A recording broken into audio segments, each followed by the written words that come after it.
Okay, guys, let's talk about the supplies that we have right here at our table.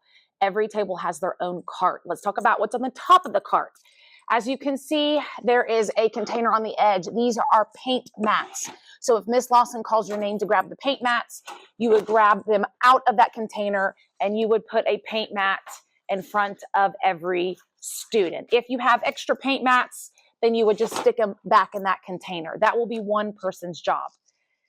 Other jobs, if I call your name to pass out the folder holder, it is on the back side of here.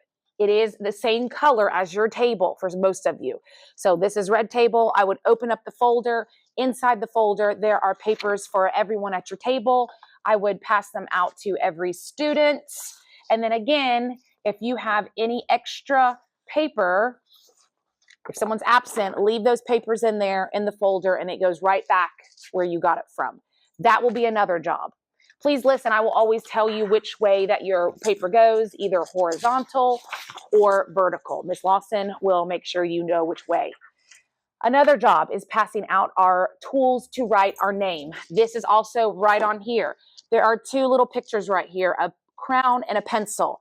We don't use pencils unless Miss Lawson tells you. You're always going to use the crown that matches your table. Inside this cup, there are crowns. There should be enough for one for each student. Again, they match the color of your table. I'm sitting at red table. Therefore, there are red crowns. You give everybody a red or purple or green, whatever crown, to write their name.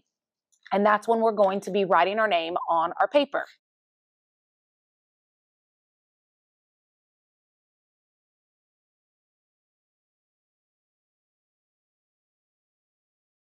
You will also have a teacher's code, which I will make sure you know where to look for that teacher's code. That will also go right underneath your name. New things are over here. We have our teacher's code and name. So whatever class is in, this is your teacher's name, this is your code. You write it just like that. You put your name and then your code.